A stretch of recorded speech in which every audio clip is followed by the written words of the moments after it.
I mix what I like, what I like, what I like, what I like, what I like.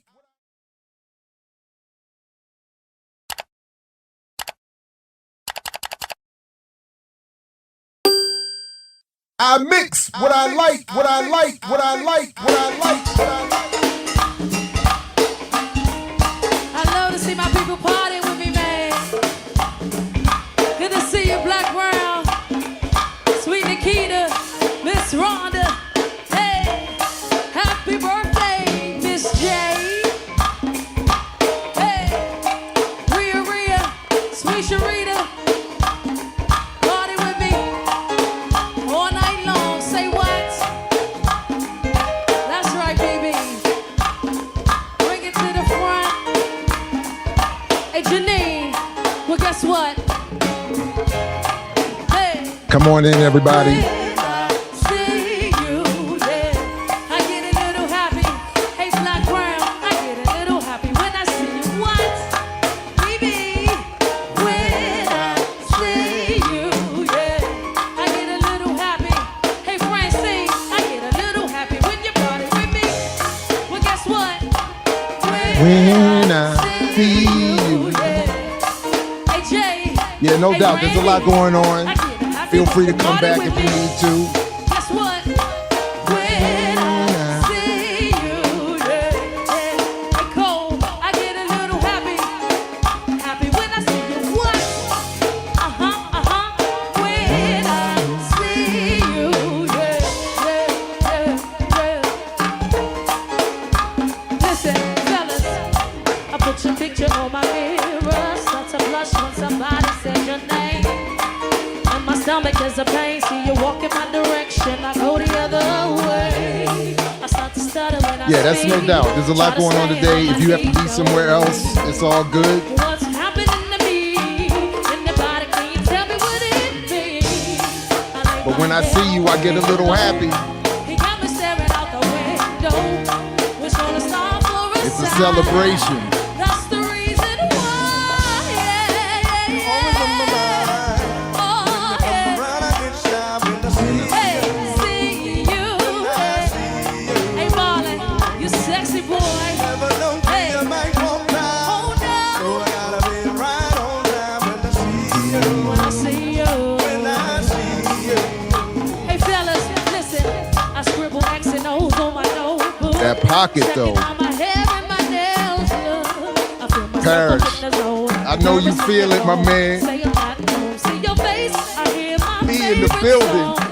Should I send an email at home? P stands for percussion, I don't wonder forget. if you know, or do you have a clue? Yeah, I lay my head on my pillow. He got me staring out the window. Was gonna stop for a sign. That's the reason why. Yeah. Hey, I know millennials and Laura are killing it. It's all good. Marlon, so sexy boy. Oh no, when I see you. We got Kehinde Andrews coming up to talk about Malcolm. And then we're going to get into Luna Oi's discussion of Ho Chi Minh. And we're going to hear from Yuri Kochiyama's family.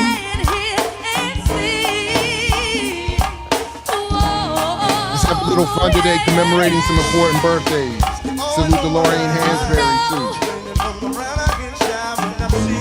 See you, sing it so sexy, boy. Yeah, oh no. See When I you. see you. Hey, Fox, hold me down, listen. Well, guess what? When I see you, yeah. Hey, sweet Samita, hey, get happy when you party with me. It's all good. There's no need to compete, Chitty Macha. Come on back later if you need to. It's all good. I get a little happy. Hey, Tony, I get a little happy when you party with me. Hey, Tim, when I see you, yeah, I get a little happy. Hey, Marlon, I get a little happy when you party with me. Absolutely. Peace. Hey, Jay, when I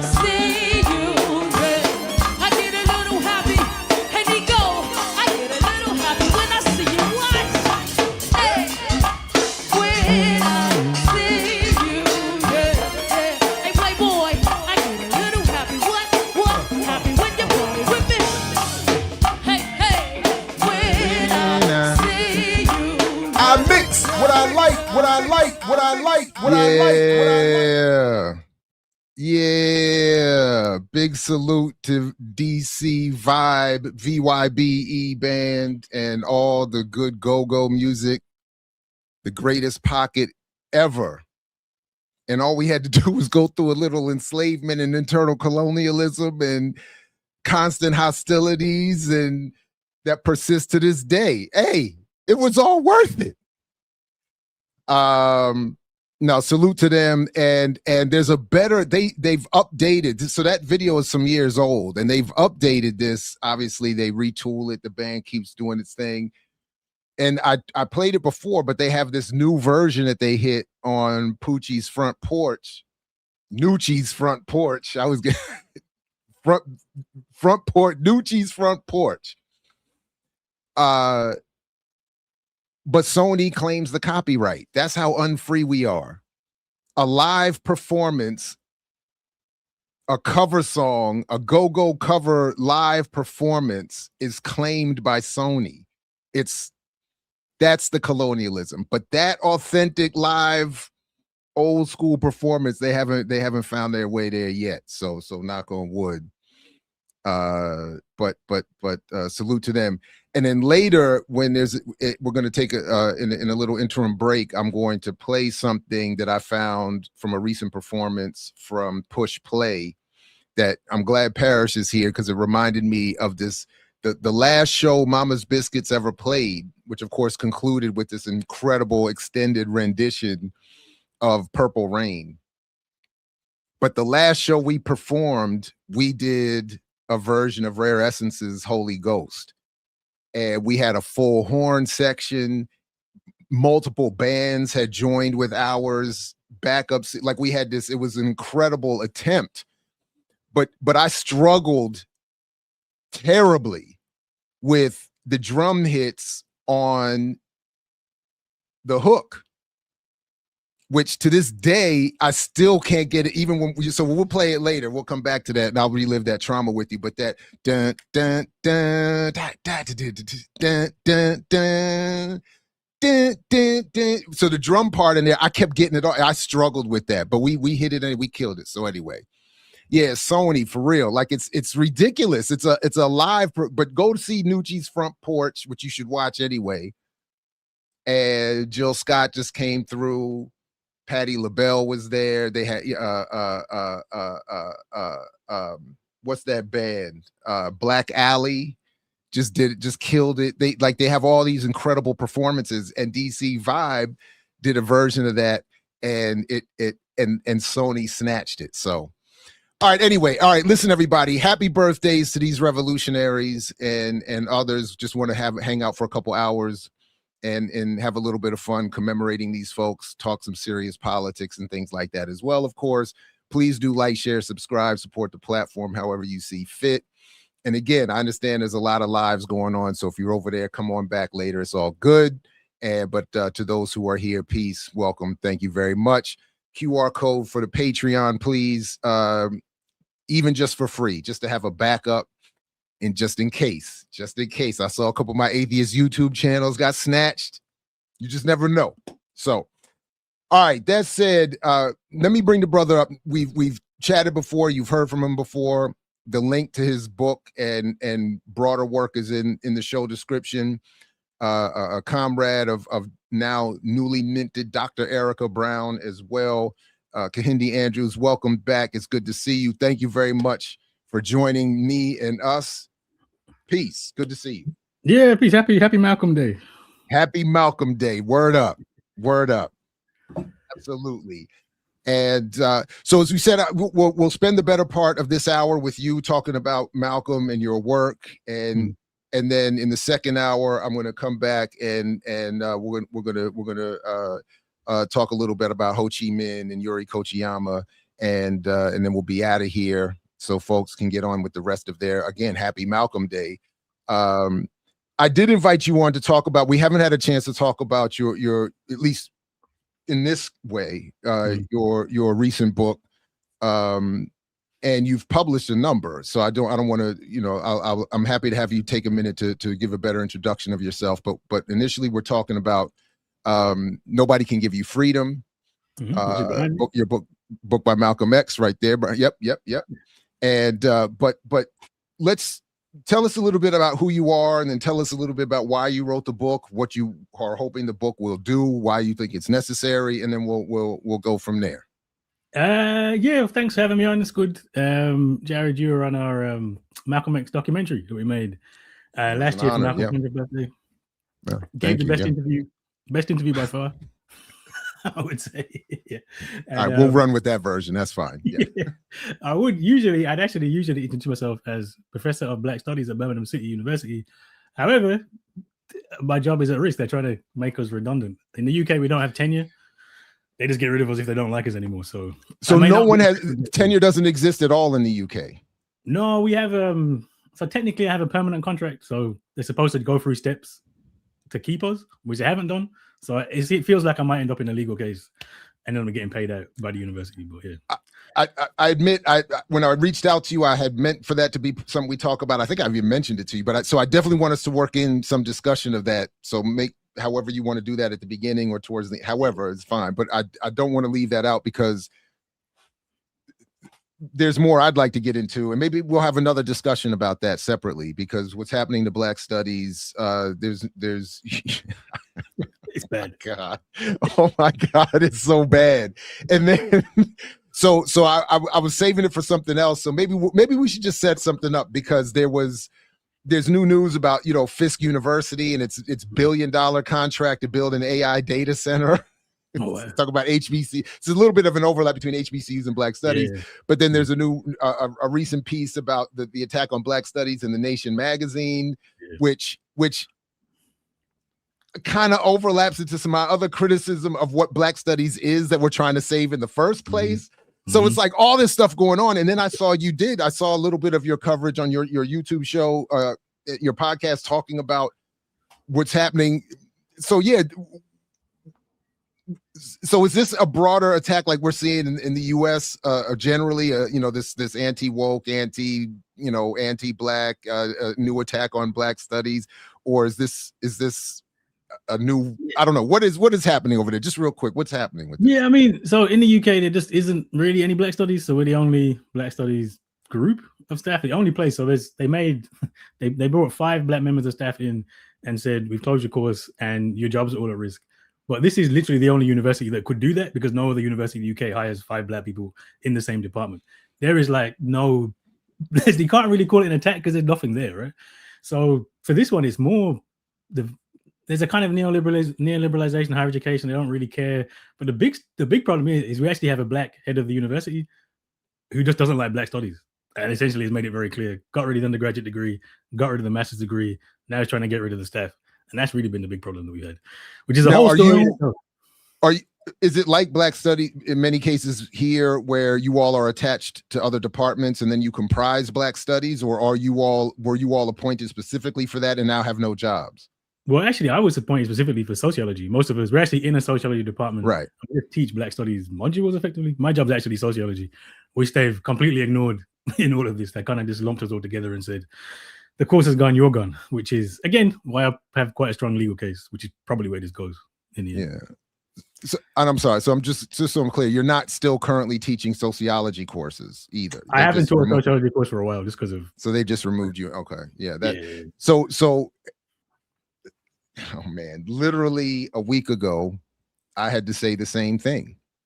I wanted, for similar reasons. I said, when asked, I want to keep one toe in, so to speak, in sociology, because if I'm exclusively in Black studies, when my university does the same thing, they're going to try the same thing. So I was like, I don't want to be exclusively in this program, this underfunded program where I'm the only faculty member. And then, yeah. Oh yeah. But then they'll say there's no more Black studies program. And I'm just assuming there's a potential to use that as a workaround tenure. So I was like, nah, let me keep my sociology thing happening too, just in case. But anyway, so that's yeah, definitely. If we can ever be of some assistance getting the word out or whatever, let me know, or whatever. That's and good luck with that. Yeah, thank you. Because that's Yeah, because even if you win, it's the stress of having to go through all of this. So I am sorry to hear about all of that. That's yeah, but you know what? Malcolm, it is Malcolm Day, and to be quite honest, all right. I've been talking about leaving higher education for a long time, so maybe it was the kick that I needed to take away. All right. I mean, yeah, it's true. So that's why. Yeah, fair enough. Wait, yeah, there you go. There you go. So we struggle on. Leave with some money. That's better than leaving with nobody, right? And you all still have your National Health Service to a certain extent, right? So you're exactly. like, unlike here where your employment is connected to your health care, you at least have. Yeah, at least I don't have a mortgage, so I'll have a house and I'll be able to go to the doctor. So you know, one more. Hey, at that point, fire me too. Shit. Like, I'm trying to get out of here. Oh man. Anyway, all right. So good enough. We put a laugh on it. We're you know, so but don't think because we're singing a little bit that we're not swinging. So talk about this book and I really appreciate, like I told you beforehand, there's a couple things I did have of some general criticism or critique, just some questions, but I really appreciate the book and I have my answers to these questions, but when you were thinking about what gaps in the knowledge are you trying to fill and what you know, what is your book meant to do, how did you see what your work is there to do? Like what's wrong with what we think we know about Malcolm? Yeah, so I mean the book, really the aim was, there wasn't really a book that just broke down what is Malcolm's political ideas, how are they relevant today, what's the blueprint for it. And Malcolm really is someone kind of gives you a really clear blueprint of how to organize. The organization Afro-American Unity is almost lost. Like we all know Malcolm, but very little about the OAU, which really is that radical blueprint. And so I just wanted to say, well, look, Malcolm is the most important political theorist for me of the 20th century, gives us this really clear way of going forward around doing radical work that we haven't picked up. And so I was just trying to lay it out and to say, what is Malcolm's politics? And in doing that, I really wanted to just take the speeches. So like Malcolm has so many speeches, so many interviews. I mean, there's one book, The Last Speeches of Malcolm X, and it's just 3 weeks of his life, and it doesn't even include all the speeches. And it's like 200 pages, 230 pages long. This is one of our most important intellectuals. So I was like, let me just take Malcolm's words, take his writings, and try to articulate what the politics is, what the solution is, and how that's relevant today, effectively. And what did you come up with? Well, I mean, it's two things, right? Malcolm is, if you think about see, it's a whole nother conversation about the term Black radical tradition, which I'm not a big fan of because it tends to collapse a lot of things which aren't the same thing in together. Which actually, you know, I know you're not going to like this, but I spoke to Peniel Joseph. He's on my list. Yeah. Go ahead. Actually, today, because I managed to get him last week, so the interview's coming out today, and you know, we're having this conversation. It's so clear, and I'm listening, going, okay, look, the work's interesting, but we're collapsing loads of things in together. Like King becomes part of it, Malcolm's part of it. It's all just part of the Black radical tradition, which I always argue against. Actually, there's a Black radical argument, if you like, Black radicalism, that Malcolm articulates the best, which has two parts. One is the analysis, which summed up with this system can no more provide freedom for Black people than a chicken can lay a duck egg. Just not meant to do it, right? Like this, it can't fix America because America's not broken, Britain's not broken. They're doing exactly what they're supposed to do. So us trying to reform it is totally meaningless. And then the second part of that is, well, once you understand that, it's not to be pessimistic. It's to say, well, we actually have to build independent politics. We have to build Pan-African revolution. There is a solution, but it's just not the civil rights liberal solution that we're often given. That's basically Malcolm in a nutshell. There's a lot more to it than that, but those are the two key themes. No, so you're right. So I'm not a fan of Peniel Joseph, and you know, one of the thing and people, I can put links in the show description, or people can review the channel if they're interested in more of why I have issues with him. So I don't want to just leave it if folks are just passing by that we haven't engaged, or I haven't read his, you know, I haven't fully explained my issues. I'm just sort of moving beyond that for now. But other than sort of to your point, one of the issues that I have with scholars like Peniel Joseph is that they in very, I think, well-written, competent presentation, present Malcolm and these histories as if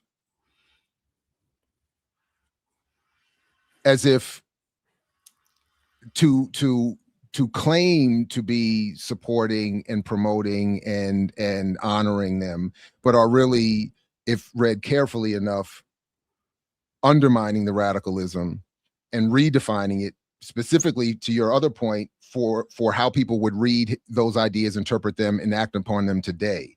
So in other words, it's clear to me in Peniel's work that he's not interested politically in the same conclusions Malcolm was reaching, and is more interested in I think, having a career, a very well-funded and promoted career, becoming the primary definer, or as either GeraldHorne or Robin Kelly have called him, the premier interpreter of Black Power, which is it's just so disturbing to me. But but this is something so I also want to be clear. I listened to your book. I didn't read it, so I just want to be clear about that, which I enjoyed. I think that's okay, right? I think actually, like, that's probably the way I started writing. This is one of the reasons I wanted to leave higher education, is because I kind of just write how I speak now. And so when I read the book out, it felt right. And also, as a book about Malcolm, he didn't write anything, right? Malcolm is oral.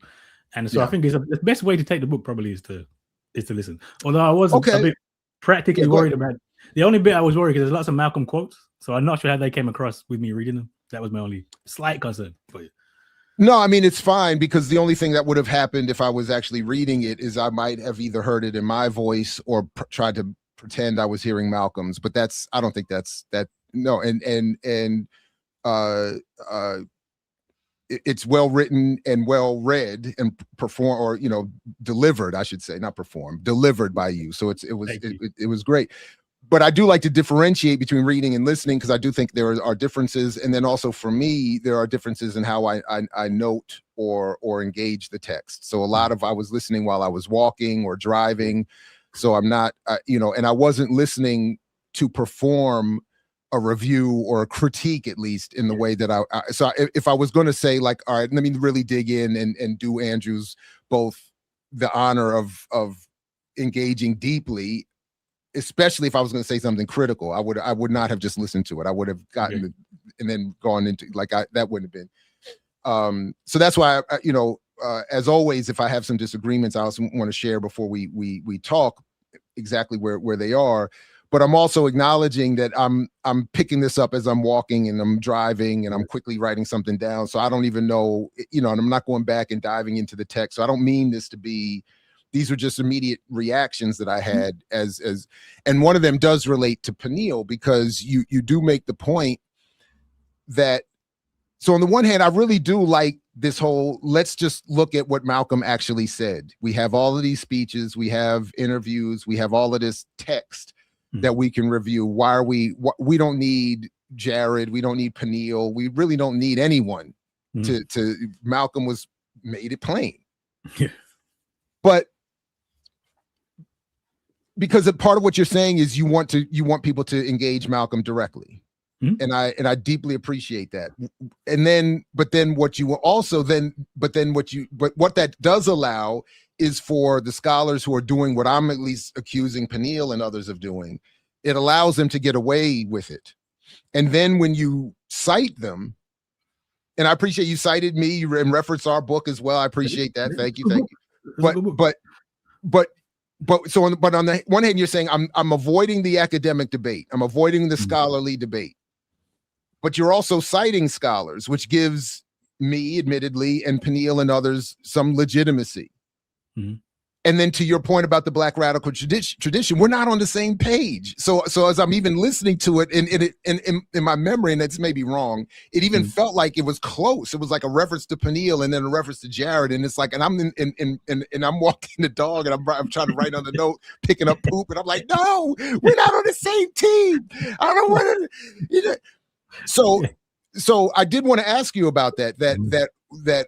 How do you feel about this question about the method? That is the good part addressing it to Malcolm, and then what I'm saying is a worthy of criticism, that you are allowing the academic debate that does impact popular discussion and culture to go unaddressed. Yeah, I mean, I think I definitely tried to cite. So I read all these books, right? So I read all the Malcolm books, and so I was like, well, what needs to be cited, what doesn't need to be cited?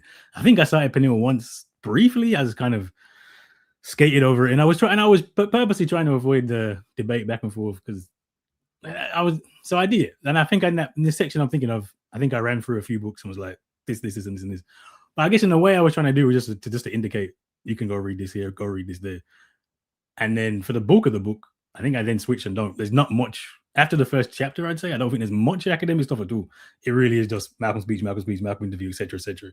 And I'm hoping that once I don't know, I guess sometimes it's a bit like the conversation we had about the film. So there's a bit in the film where we go to the Shabazz Center, and there's lots of critiques you could level at the Shabazz Center. Oh my God, there's lots of them. Right? In the film, are not really explored. But I guess I'm kind of hoping that if you take the whole thing, you'll get it. Like the reader will understand the limitations. But yeah, it's certainly something I could have done. But I purposely was like, you know what, I'll indicate it early on, but then when moving on to what does Malcolm think, I guess. But yeah, I take the point though. All right, fair enough. And then the other flip side of that I wanted to ask you about in avoiding the scholarship piece is that I think you also it also allows for you to ignore the, I think, valuable radical scholarship about Malcolm that does help us to understand Malcolm beyond his own speeches. That if yes, the speeches are great, the interviews are amazing, all of that provides tremendous amount.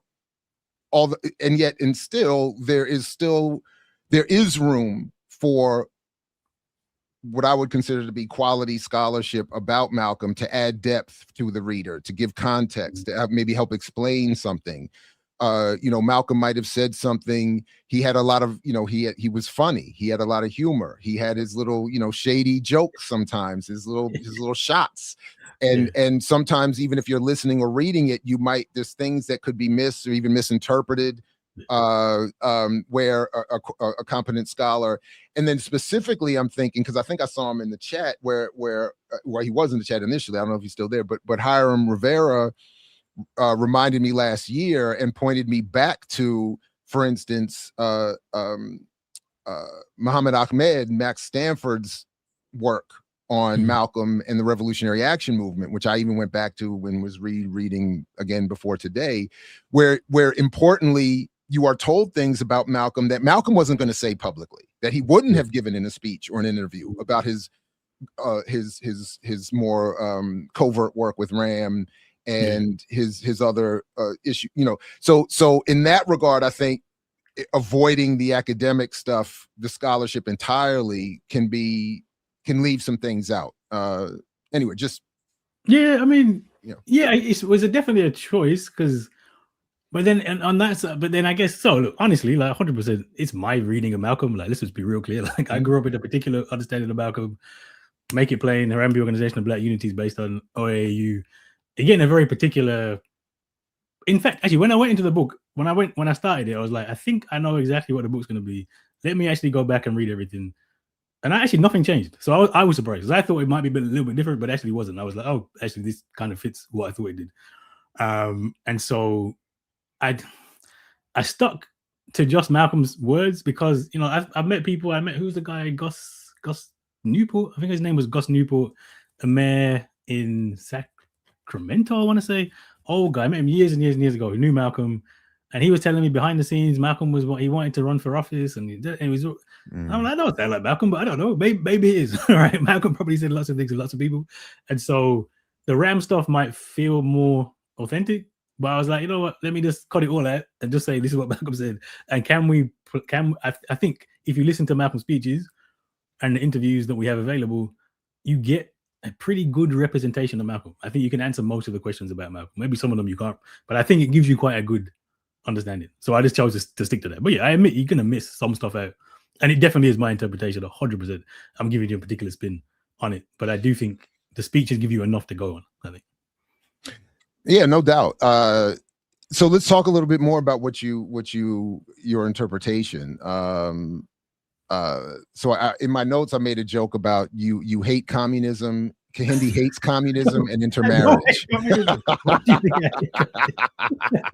No, I'm just again. These are my notes. These are jokes that I'm telling myself, and I'm sharing. You know, as I'm again walking the dog, quickly pulling over at a red light to write a note as I'm listening, and it did feel though as though so for instance, one of the points that I looked in Stanford's work on Ram is that they argue at the end of his life he was moving towards revolutionary socialism. In your work, you're like, nah, Malcolm was a nationalist. I don't want to hear my interpretation. Enough with all the commie stuff and the socialism stuff. Like settle down. And then let me also remind you that Malcolm might have had whatever he thought about Mecca when he came back after his second trip, whatever. But no snow bunnies. That's definitely true. That's 100% true. He's a Dr. Umar of the 1960s. But so I don't know if you would say a little bit more about any of that. What are you? How? Because I do like as you also said, you went in chronological order as well. So like as you trace his, if I remember correctly, right? As you trace his speeches. You're showing it's actually not chronological, so that is the opposite. I just took that's right because I'm sorry, you were trying to show the consistency of his logic over time and showing that whether you so I'm sorry, so say maybe correct me on that, clarify that, and then say a little bit more about again how you've arrived at what you think are the points most worthy of emphasis. Yeah, I think that the chronology thing is important because there are lots of books about Malcolm as a person. So Malcolm biography is very well told, right? Like who is Malcolm as a person. So I didn't really try to do that at all. And one in that you get this Malcolm myth. That Malcolm myths chapter, I think I start to reference a lot of people because I'm kind of making the case, what's the Malcolm myth, etc., etc. And your work was really important in debunking a lot of that Malcolm myth, right? And in that myth, there is this transformation of Malcolm once he leaves the nation and he goes to Mecca and he starts liking white people and wants to be a civil rights leader and all this, which is just not true. So I purposely wasn't chronological and just picked out the speeches of 63, 59, 65. It's very, very, very, very consistent. There is a big change that happens when he leaves the nation, which is the application of the politics, right? What is it? So the theory kind of stays the same. The application changes because in the nation, you can't really do much, anything. It's a religious solution. It's very much, sit out, don't do anything, just wait for Allah to come and wipe out the white devils. And Malcolm's always going against that in the nation. That's the main reason he leaves, probably.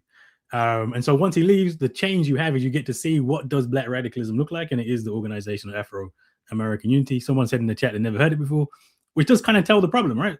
This is what Malcolm's doing for the last year of his life. That's huge. Exactly. Right. Yeah. Say that again. So the OAU was the Organization of African Unity on the continent of Africa, the precursor to what has now become, I don't even want to call it what it has become today. Yeah. So like, yeah, I don't want to name it, but and Malcolm, modeling off of that sort of pan-African unity, wanted to bring Black America into the mix a little bit, pun intended, and said we are the Organization of Afro-American Unity, or OAAU.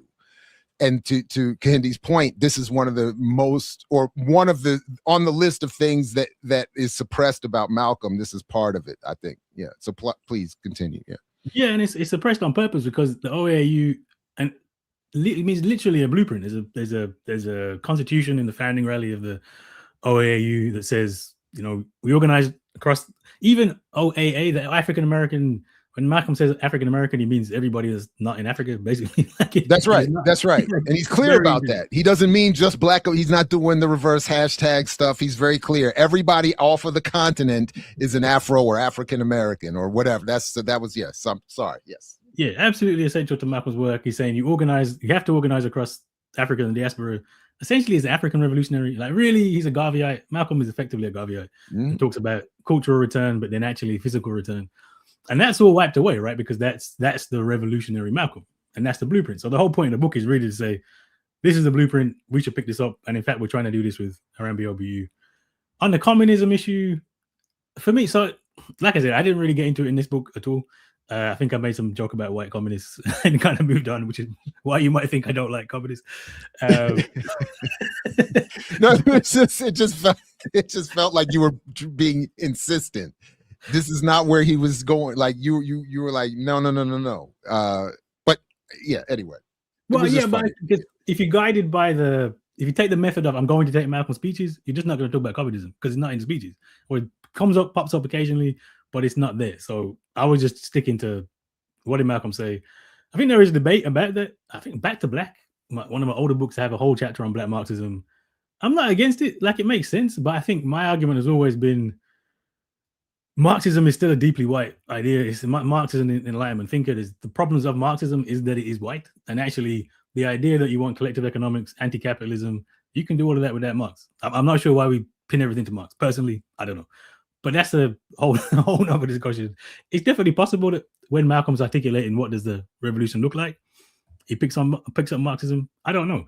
But a big part of the argument I'm making is the key blueprint that Malcolm picks up and says we need to do is, 1, to organize locally, nationally, globally.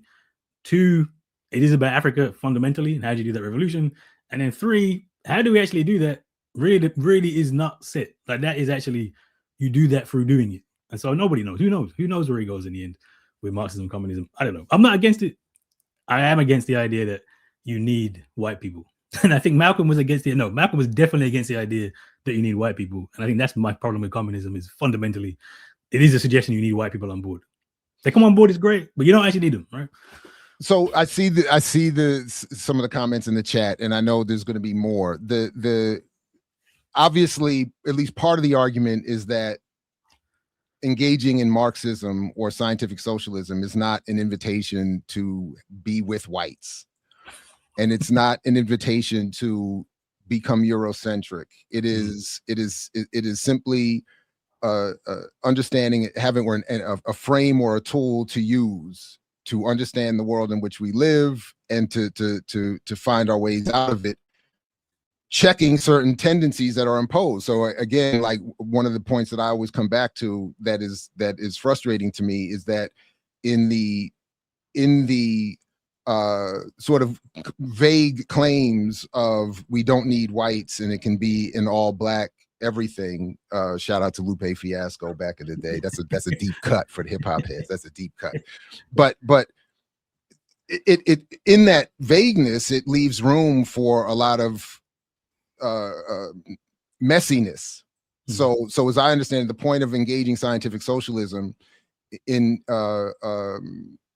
an African liberation context is a way of checking those neo-colonial tendencies, the replacement of a Black bourgeoisie, a white one with a Black one, and assuring a planned redistribution of not only the wealth as it's defined, but the wealth as it's generated to that.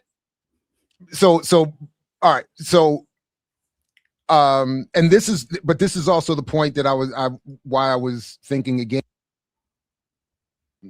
engaging the scholarship that is not to be condemned. So this is what I was saying just when I went back and was looking at, and again, shout out to Hiram for reminding me of this, the Muhammad Ahmed Max Stanford thesis on RAM and Malcolm's involvement. This is the section here, and he's talking about where Malcolm left the Nation of Islam. He joins the Revolutionary Action Movement, and there's a combination of nationalists and socialists. The nationalists stated that Black people were an internal colony, a nation within a nation, whose national territory was the Black Belt South. They said that the process of liberation through a Black socialist revolution, the Black nation would separate from the United States. So that's sort of the version that I adopt. I had forgotten that the socialists, on the other hand, represented by James and Grace Boggs, and folks, please check our recent discussions with Sudeep Bhattacharya about Grace and James, asked the question, what would happen to the rest of the country? And that's again where I find myself when if there's going to be a nationalist break, if there's not something that addresses the imperialism of this country, for instance, what is the value there? And then we see that Malcolm was listed here as the international spokesman of the Revolutionary Action Movement. Robert F. Williams, Max Stanford, Don Freeman, as he was named then, and James Boggs, Grace Boggs, and again Milton Milton, Henry, and Paul Brooks, again, as they were named at that time. And then at the end here, the argument that Stanford is making, Malcolm's awareness of developments in the movements move him in a more activist direction. Once he made the break, Malcolm passed successfully from a pan-Africanism that emerged into a third world political perspective. And at the time of his death, he was on the verge of becoming a revolutionary socialist. So again, it could be, obviously, that involves some degree of speculation, but I think coming from the perspective of somebody with that experience and proximity, that Stanford is offering up something meaningful there and worthy of consideration. But I at the same time, I again find myself, wanting to hold out that hand to say, at the same time, Kehinde is pointing to something important about not losing sight of the focus on African liberation. But anyway, any thoughts on any of that? Go ahead. Yeah. Yeah, I mean, I think that's so I think I think let's say two things. One is, in some ways, I would say you can't separate Malcolm the person and Malcolm the theory. I think there is if you listen to Malcolm's speeches and interviews, there is a very clear theory you get and practice you get around what I would call black radicalism, which essentially centers Africa as a place of revolution, which says, yes, you want it. It's anti-capitalist. It says, yes, you want to have a communal society. It says, yes, you want to tear down the borders. It's very clear, right? Now, it is possible that Malcolm the man was going different directions. I couldn't tell you. Don't know what was in his head. I've heard from people he was going more down the liberal route. I've heard from people he was going more down the socialist route. I really don't know, right? What I can say is this very, very consistent in Malcolm's speeches and writing, the framework for what that revolution is. And again, just if you take that, communism, not saying it doesn't fit, because it could fit, but it's just not articulated. So in some ways, we're always going to speculate about what does that look like, etc., etc. Who knows? But where I would push against the RAM, I mean, that particular extract is, I think, one of the things you have with so when we say black nationalism, it tends to really focus on America or a particular country, so the black belt thesis. I don't think Malcolm there's definitely a quote that I'm completely lost here, where Malcolm actually does say the black belt thesis doesn't make sense. Like, what happens? You're stuck in America. You're going to be stuck in America next to a colonizer. It's not really going to take you anywhere.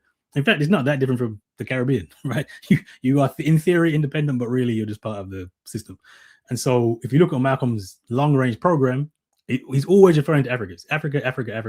Africa is a place where you can build a different political economy, which could be communist, could be whatever you want to call it. But I think that really is the root of Malcolm's work in the end. So I would disagree that he's becoming let me take that back, because actually, if you have the African Revolution, capitalism ends anyway. Like, it is a global revolution anyway, because capitalism could not survive with the African Revolution. So it is international in that sense. But Malcolm's so clear and so specific that the OAU even says the OAU is an organization for Negroes. It's an organization that wants to connect Africa to the diaspora of Afro-Americans. It's so clear that that's the politics. Anything beyond that is speculation, which I don't think we can say is supported by the facts, I think. And that's sort of where I was saying that's where, again, after expressing an affinity for your methodology, I do think that's where it hits a limitation, because I think it's not just speculation, for instance, for Max Stanford to make that argument in his own work if he was there. So what Stanford is describing in that example is not going to have been something that Malcolm would have spoken about from a pulpit or on a radio interview.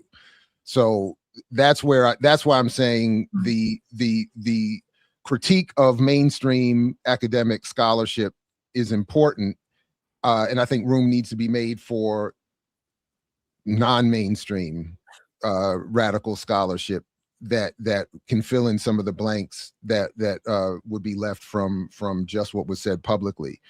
But I guess about where I push back is that what you read out to me is how I would interpret. That's not a new interpretation. I think rejecting the black belt thesis, being international, Malcolm does it. Malcolm actually does do that quite.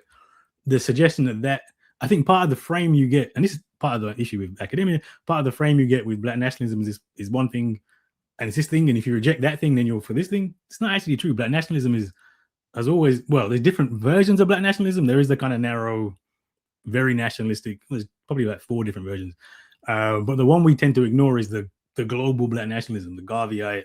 When we say black nation, we actually mean Afro-America, means everybody who's not in Africa. When we talk about the nation, it's how do you build Africa. So I actually say that fits perfectly into how I understand Malcolm. So the difference is interpretation. He's interpreting it one way, I would do it another way. And that's what I'm saying. So like when Malcolm's engagement with Ram does suggest to me that he's moving towards what is described here as that revolutionary, either nationalism or socialism. That is, because once the Garveyite position is achieved, it doesn't automatically, I'm not saying it can't, but it doesn't automatically address itself to capitalist exploitation or a or the reestablishment of a new form of a black bourgeoisie. And that's why there's something does need to be explicitly stated. And that's why I do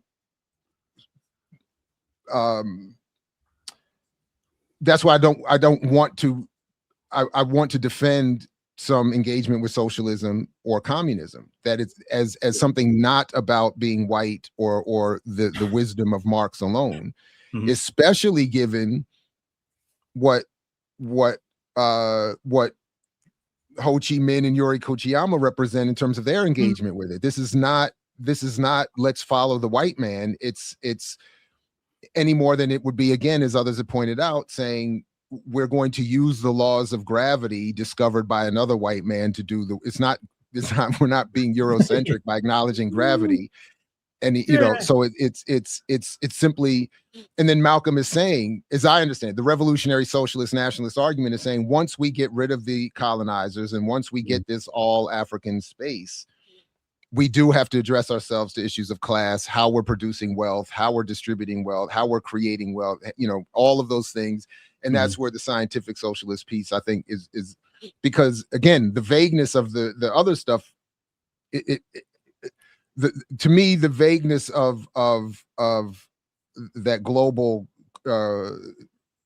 or a broadly defined Garveyism or cultural nationalism or pan-Africanism or however people want, or African nationalism, however people, it leaves too much room for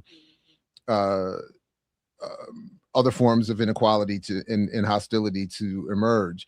The last thing I'd want to say about that also is that there is, as much as communism is associated with whiteness, it is itself attacked in the West. So, I wouldn't want, as we're trying to grapple with where Malcolm was or where Black people should be, I wouldn't want us to double down or to end up in that category of condemning communism along with the white reactionaries. And so anyway, those are just But I mean, I guess the thing I'd say is that one of the things that Malcolm does really effectively is to radicalize Garveyism. So there's a chapter in the book, House and Field Negro. He's literally saying, bourgeois, we don't want bourgeois. Like, this is not something that we want. Addresses this very clearly. Says it's actually all about the field, not about the house. The issue of anti-capitalism, chicken can never lay a duck egg, is very, very clear for Malcolm. Capitalism is the solution. He doesn't articulate what the solution is particularly well, which is why, again, then you get the communism. And look, I accept that actually most of the successful communists are nothing to do, aren't white. They're in Asia, they're in Africa, etc., which I think kind of makes the point I'm making, right? Why we have to be honest that we're still oriented around Marx, and I don't know why. Because actually, the theory and the history of scientific socialism should tell you there ain't nothing to do with him. This is something elsewhere, something outside, something that hasn't happened in the West, and probably never will happen in the West, because the West is the house. Take Malcolm's analogy, and in the house, you ain't never going to get the revolution. So actually, we should be focusing outside. And too much of the time, I guess why I push back against it a lot of the time is because too much of the time, nationalism versus socialism is often used as a way to say Black organizing is a bad idea. So organizing with Black people, that's nationalist, that's reactionary. What we need to do is drop the Black stuff, organize across the international solidarity, working classes, whatever. And that's, if you take Malcolm's reading, that's a mistake. You have to organize through Black people. That's the way that we organize the revolution. All right, yeah, and I'm not mad at that, and that's why you know, there's these, again, added descriptors to what form of nationalism and what form of socialism people are advocating. And I don't think there's any. So again, the even the socialism of Nkrumah isn't. It wasn't. Let's hold hands with whites. It was an understanding of how best to take care of Africans. Yeah. Listen, okay, so in just the last few minutes here, let me let you bring up or reorient however you would like. What would you like? And again, folks, I want people to check out Kehinde's book. It's in the show description. His broader work is linked through there as well. Yeah. What other just thoughts would you like to leave us with on this happy Malcolm Day? Yeah, I think the thing for me is Malcolm again, he left the blueprint, the OAAU. Please do check out. So this the founding rally of the OAAU. You can find that speech online. Unfortunately, it's not. I don't think there's any audio. I've never heard any audio of it, but you can read it.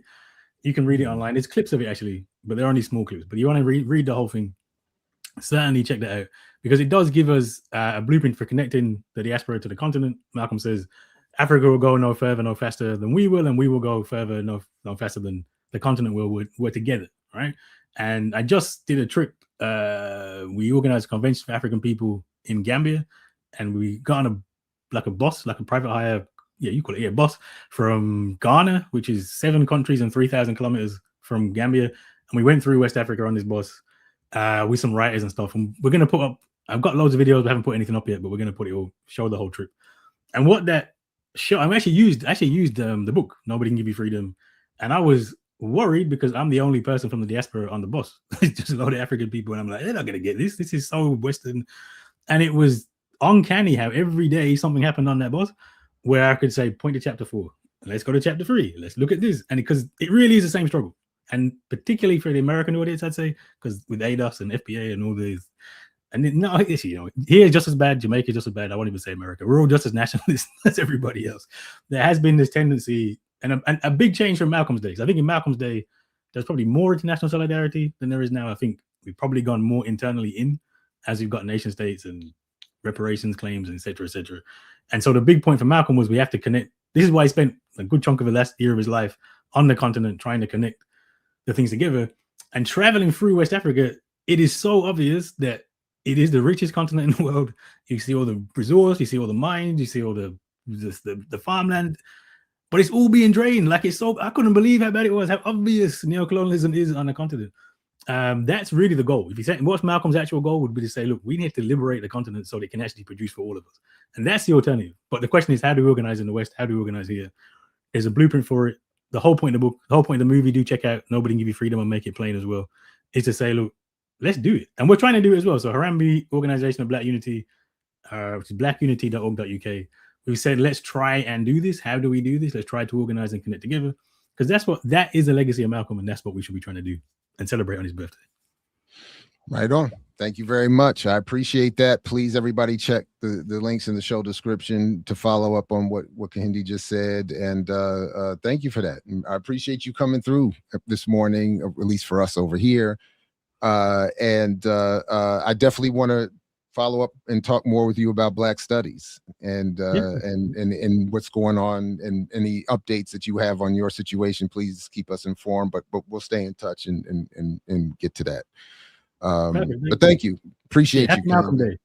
Happy Malcolm Day to you too. I appreciate that. Take good care. Peace, my man. Peace. All right, everybody, please do check the show description for the links to Kehinde's work. I definitely appreciate him coming on and talking about it. And I enjoyed the book. I really appreciate the work. The movie too. And we'll just have to continue to disagree and struggle around the presence of Peniel and others in those spaces. But anyway, and I also appreciate his willingness to come on, knowing that we were going to have some disagreement, because it is always the case when I do have a disagreement with someone, I let them know in advance and try to be very detailed as to what exactly my issues are, and then from time to time, people will cancel. And then others will show up in my comments talk about, well, why won't you talk to so and so directly? It's like you know, so so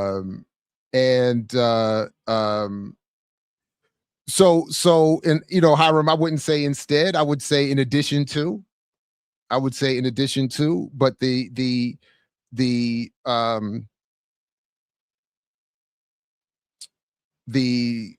Stanford piece is super dope. Revolutionary Action Movement, a case study of an urban revolutionary movement in Western capitalist society. And I should put the link to when I talked about that last year. Or just do it again. Come back and talk more about that again. And Hiram, anytime you want to join me for that, let me know. All right, so a couple other things I did want to get to this morning as we celebrate Happy Malcolm Day, and then also the birthdays of Ho Chi Minh and Yuri Kochiyama. And so what I'm going to do is I want to play something from a recent event. Let's see, I think it was recent, a year ago.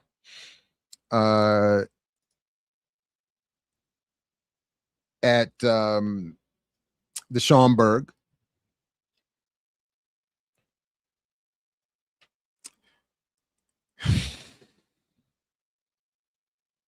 Yeah. Where I just want to play part of, I'll put I think, actually, while it's playing, I'll put it, if it's not already in the show description. First of all, just quickly, let me just quickly, please go and watch the recent discussions that I've had with Sudeep Bhattacharya and Chidi Maka. Got to stop pronouncing that wrong. And William Damani Keene regarding what's really going on at Howard University.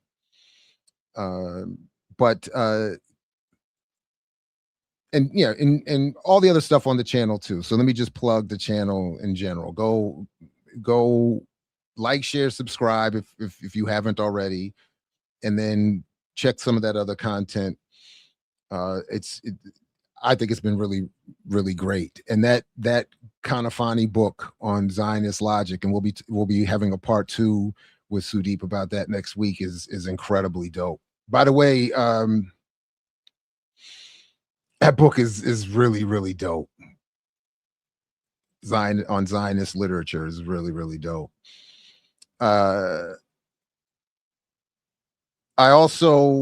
We also have in about a week, about a week, 2 Black is coming back to talk more about his Violence is Nonviolence 2, or Nonviolence is Violence 2 work.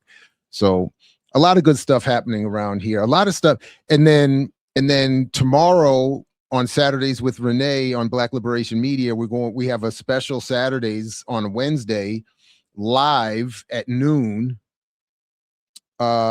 with Laith of Palestine TV. And then Thursday morning, this is big, everybody. Thursday morning, I get to go back on Millennials Are Killing Capitalism.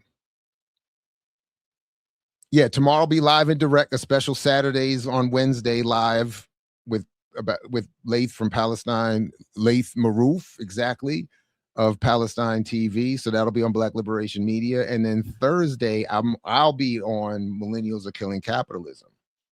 Huge. I gotta, mentally stretch and prepare. So definitely. And then Lawrence Grand Prix will be on Saturdays with Renee on Saturday. So a lot happening. And then EYL on Sunday, Earn Your Liberation, is back. So please, all of those things. So yes, thank you very much. And not only is Chidi Maka our #1 supporter, but she has her 3-step propaganda model is perfect. So please review that as well, all on the channel equally. So also, so again, happy birthday to Malcolm, Yuri Kochiyama, Ho Chi Minh, Lorraine Hansberry, and I'm going to move on to play this relatively short but I think important presentation about Yuri Kochiyama by her niece Akemi. I think that's her niece, right? But that'll be explained here in just a second. Who I admit I don't know enough about, but would like to know more. So I'll have to follow up on some of this here. But I thought this would be a good way of at least paying some tribute to Yuri Kochiyama, and then we can check out what is said here. And so yeah, let's get to it. Here we go. Very, very regulars. And so I know you all already know what the deal is, so tell a friend.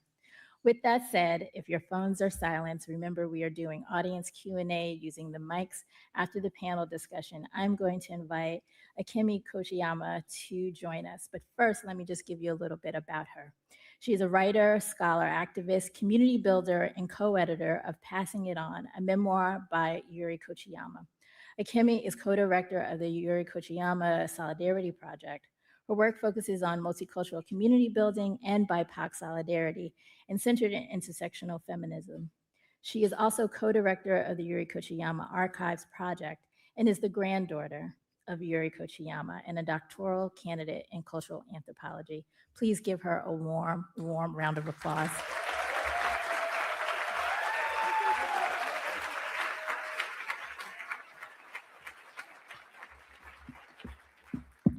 So hi, good evening. So thank you so much to Novella for that introduction, and to the Schomburg Center for holding this space today and for this conversation at this time in this place. I think in order to put Yuri's expansive archive, her solidarity praxis, and her relationship with Malcolm X into any sort of context, I think I would have to start by talking about my grandparents' home in the Manhattanville projects. So this is Bill and Yuri and their 6 kids, and my cousin Zulu and Sean made it into that photo. I think it's around 1969, and it's in their living room in the Manhattanville projects, building 545. So my grandparents, Yuri and Bill Kochiyama, were both Nisei, second-generation Japanese-American citizens, and they were born in the 1920s and just entering adulthood in February of 1942 when the Executive Order 9066 was issued. As a matter of fact, today, February 19th, is the actual anniversary of that executive order. Like all Japanese-American citizens, their families were incarcerated in concentration camps, and they were stripped of everything: their dignity, their property, their homes, their jobs, and the basic rights of American citizenship during World War II. Although they did not fully comprehend the racist implications of the executive order until many years later, my grandparents' experiences during the war, including encountering Jim Crow for the first time in Mississippi, significantly impact and formed a new sense of themselves as people of color in America as they began to build family and community in post-World War II New York City. After spending the first few years of their marriage in public housing in Midtown Manhattan, in 1960, Bill and Yuri moved with their 6 children to the Manhattanville houses on 126th Street, which is, not very far from here.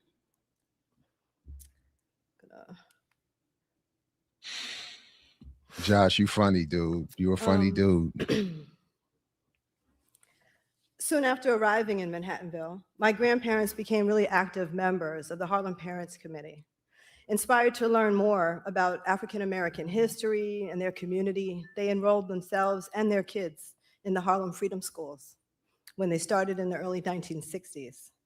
Their education and involvement in these organizations led Yuri and Bill and all their kids to support and work with many different community-based organizations and to get involved I didn't want to talk over her, but also didn't want to forget this.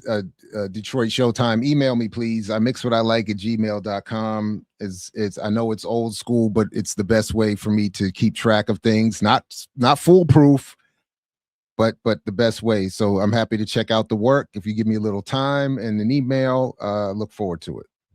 In African American, Asian American, and third world movements for civil and human rights, ethnic studies, and also against the war in Vietnam. This is a pic of the Kochiyama family about 20 years later. I made it in by now. I think I'm about 17 in that picture. And this is like 88, 89. And this is in the kitchen of the Kochiyama family home. To be honest, for most of my life, I think I thought the Kochiyama family ending up in public housing in Harlem was an anomaly. Over the years, I've learned that actually lots of Japanese American families moved into low-income Black neighborhoods in New York, in Los Angeles, San Francisco, Detroit, Chicago, following World War II, as a result of their disenfranchisement under Executive Order 9066, and their encounters with severe discrimination, with prejudice, and the inability to find housing, employment, and economic mobility after the war. In many cases, Japanese Americans were the direct beneficiaries of mutual aid from their Black neighbors, who supported them as they re-entered a viciously anti-Japanese America. This is not a history that we know about. By the way, I'm almost also just saying this as a reminder to myself. I want to follow up on this point with Sudeep for our Donut King project. That we don't often hear about this version of Asian interaction with African America or the African diaspora here in the United States, etc. And we don't hear, often don't hear these versions at all. So I think this would be important for us to add into that project in challenging these prevailing narratives around how Asians and Black people do and don't interact, and how Asians and Black folks do and don't have similar opportunities, capabilities, etc., to perform economically in this country. So that's dope. Yeah. For decades, Yuri and Bill hosted countless guests, events, meetings, performances, and even an open house Saturday night party that went on for about 20 years in that crowded Manhattan. Exactly, apartment, with six kids, small, very small bedrooms, and constant house guests. Pretty much everything that happened took place in the living room or the kitchen. So this is a picture of the kitchen table in my grandparents' apartment. At some point, based on what I see on the wall, I think it was the 1980s. The table always looked like this, as far as I can remember.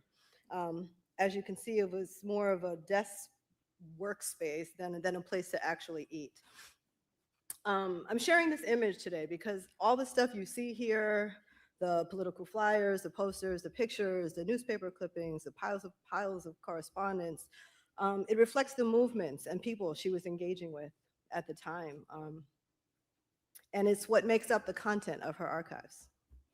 Whenever you walked into that kitchen, you could easily and quickly find out about upcoming cultural events, rallies, meetings, art openings.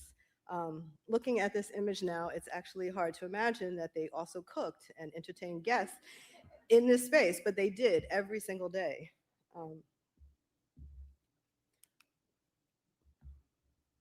So of the many notable guests that came through the Kochiyama apartment over the years, perhaps the most memorable of all time was Malcolm X.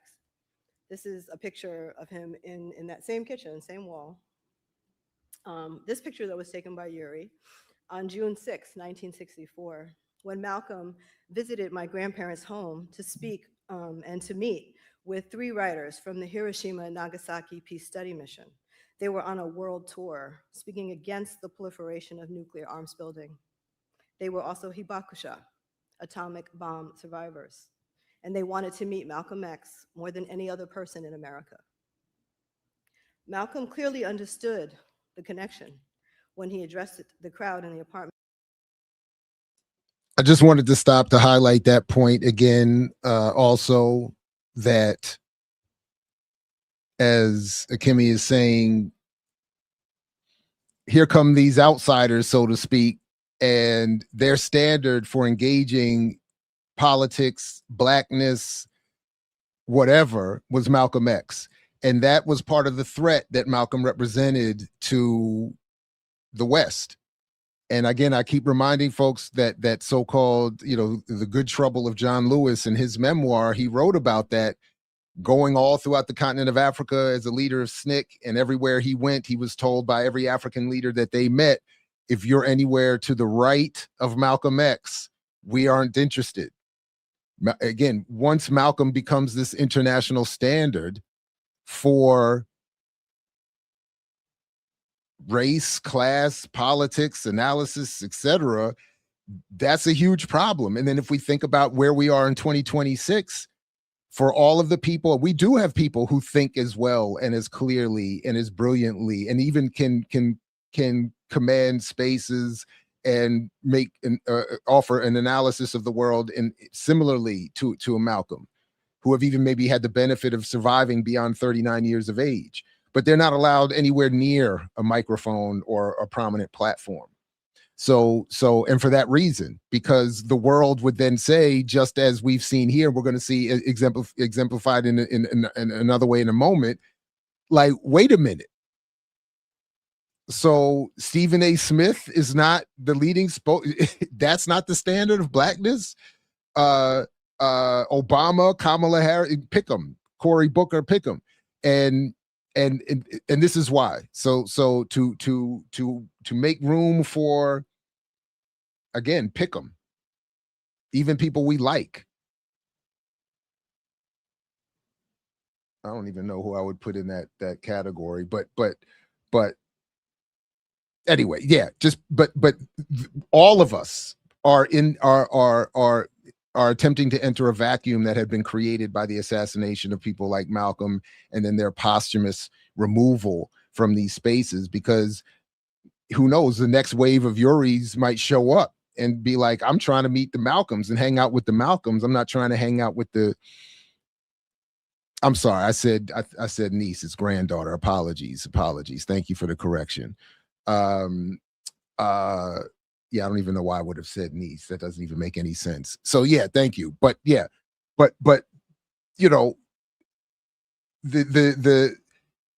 because again, think of where Akemi is as her granddaughter, where she would be if Yuri had not been her grandmother, or had been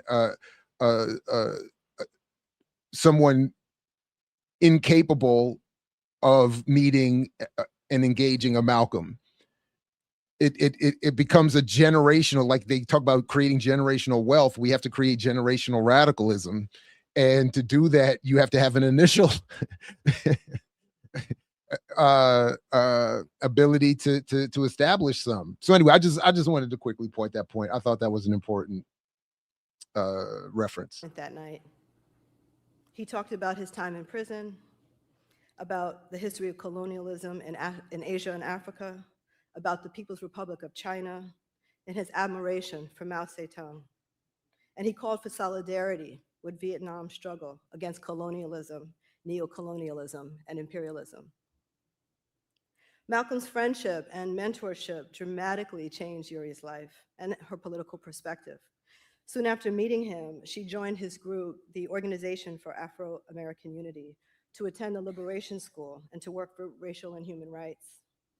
Her education at the OAAU's Liberation School and her exchanges with Malcolm over the years inspired a lifelong interest in studying history, and her development of a much, much broader internationalist, anti-imperialist political perspective, as well as a deep commitment to the Black liberation movement in the United States and in Africa, and to supporting Puerto Rican independence, Hawaiian sovereignty, liberation for Palestine, and countless other international struggles for human rights and sovereignty. It is through Malcolm that Yuri first began to understand how our experiences of oppression, of racism and violence, sexism and capitalist exploitation as Black, Indigenous, and people of color are connected, and that our self-determination and our liberation will depend on self-education and broad solidarity.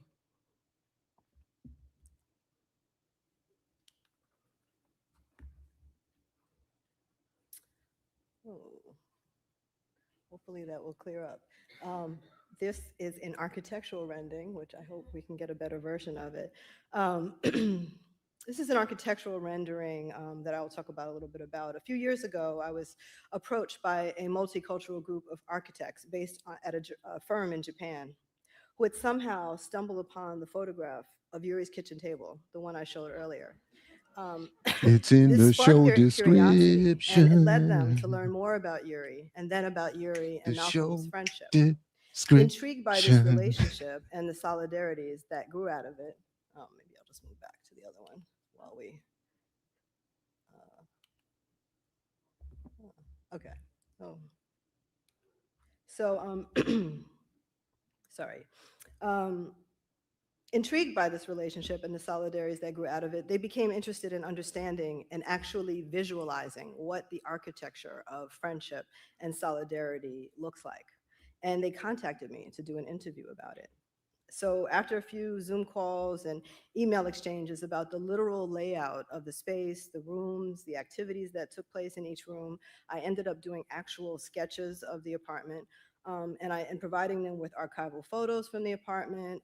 They produced several architectural renderings of the Kochiyama residence at 545 West 126th Street. A few of them were published in Naja Zigby Johnson's recent book, Mapping Malcolm, which is for sale in the bookstore. I haven't seen that book. Anybody seen that book?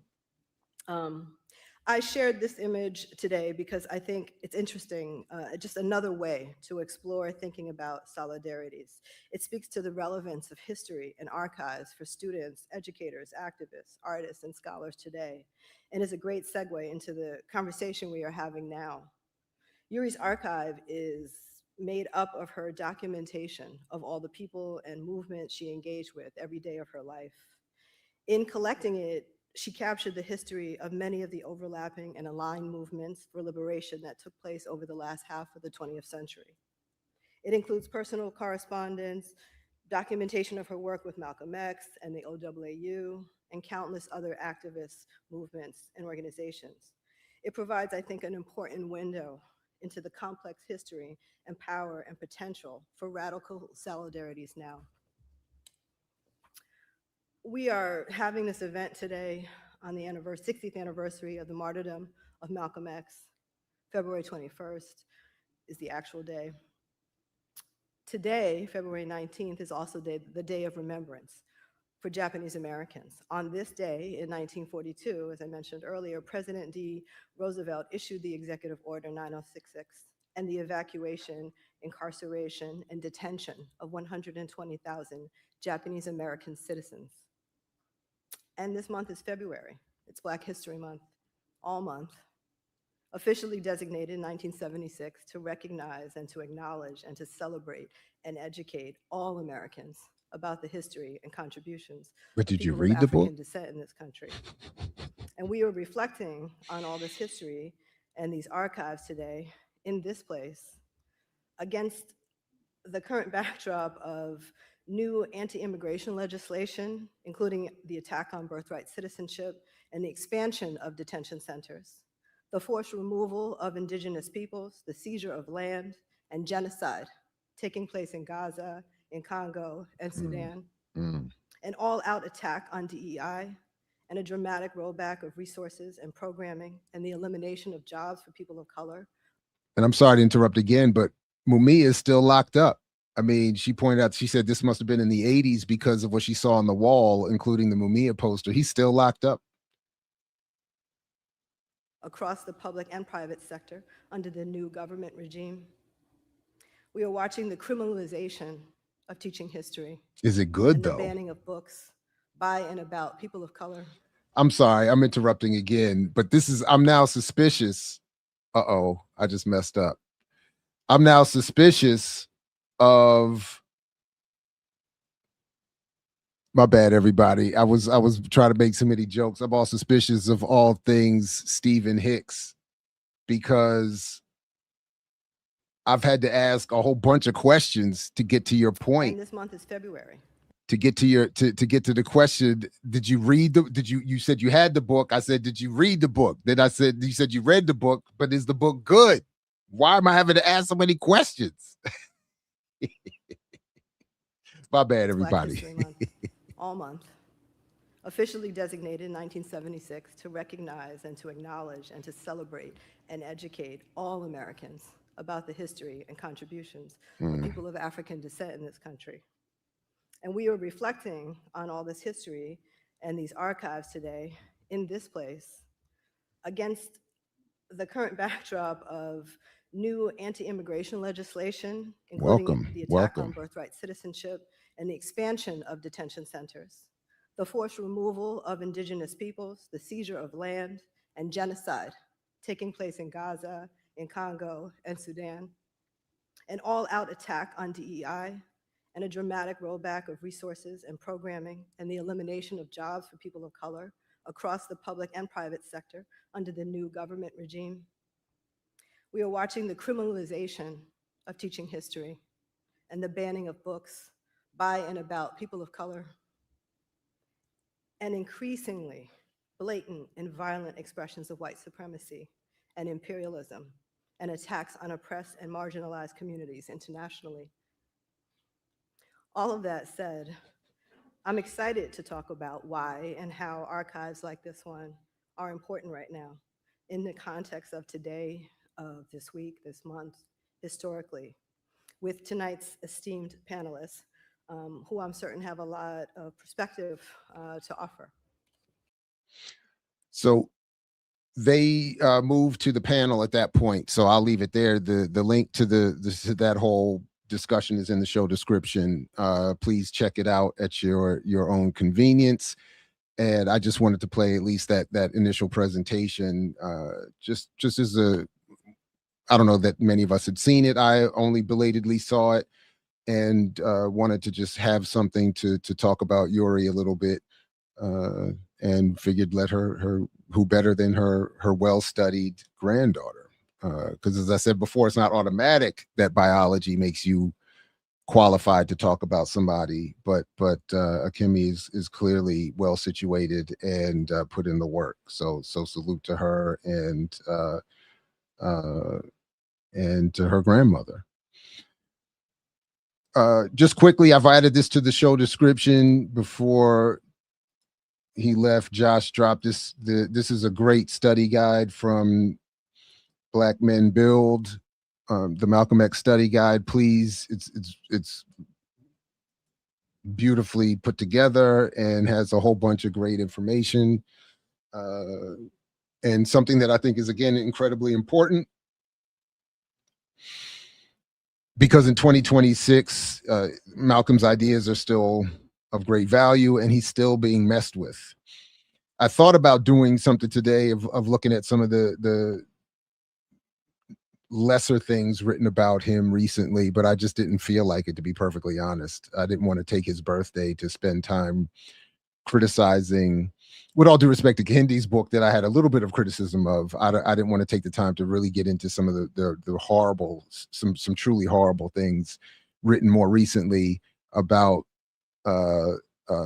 Malcolm, theoretically about Malcolm. So honored that our book made the resource list here, but this is a very good list for further reading, and encourage people to do that, in addition to just listening to Malcolm again, just going even on YouTube and just checking out his speeches directly.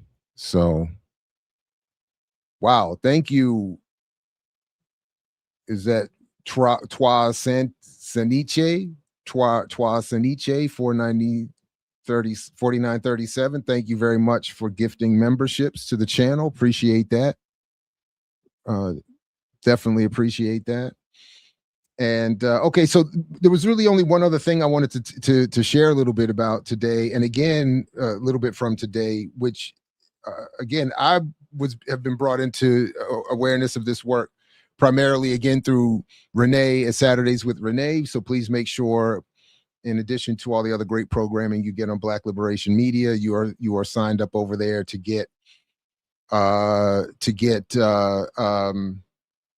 Saturdays with Renee, and including some of the discussions we've had, some of which were on the Patreon special for Black Liberation Media, I think also, but discussions with Luna and Luna, EJ, and Alchemy about historical dialectical materialism. And one of the resources linked also in the show description is this here. That I just wanted to draw our attention to a little bit today. The curriculum of basic principles of Marxism and Leninism, part 2, historical materialism, translated by Luna Nguyen. I'm sure I'm not saying that correctly, with an introduction that we're going to look at a little bit by GeraldHorne and AnthonyBallas. Because in this curriculum, they end up talking about Ho Chi Minh and what is called when. Thank you, Brittany. My bad. Thank you, Brittany. And when she's on the show, they always refer to her by her YouTube name, Luna Oi. So it's like I you know what I mean. So my bad. When, pronounce when or when. So I thank you all for clarifying that for me in the chat, and apologies. Man, of the many shortcomings with your boy, the language thing is a struggle for me. I'm just going to go ahead and claim that I have some sort of undiagnosed something. It's the Smith of Vietnam. Okay, word. No,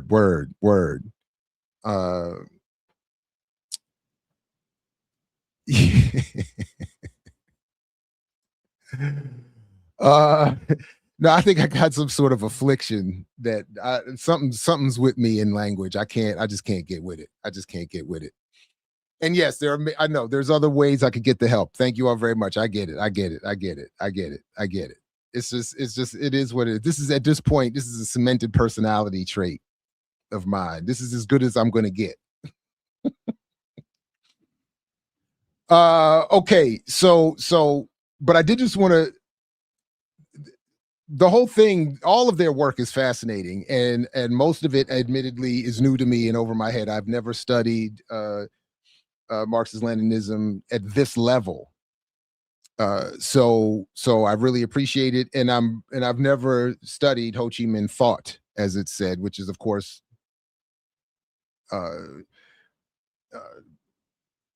descended from versions of Mao's thoughts and Marx and Lenin and the various application and the various applications, and then of course making them specific to the Vietnamese context.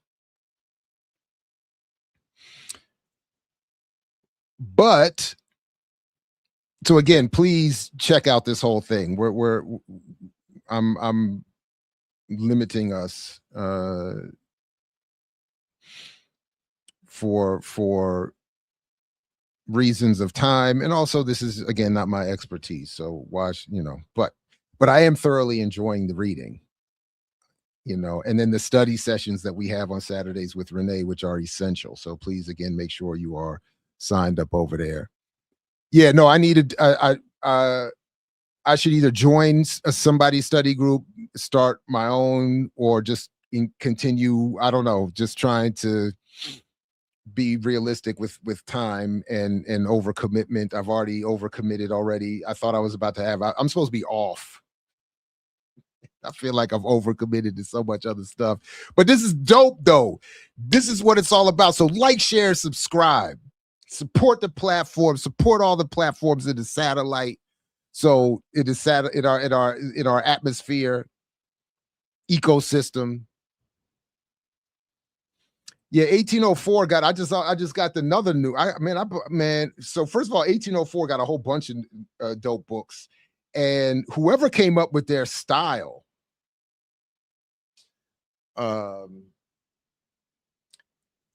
somebody and tell and Manolo didn't get back to me. They were supposed to come on and do an interview about the tricontinental stuff. They busy over there.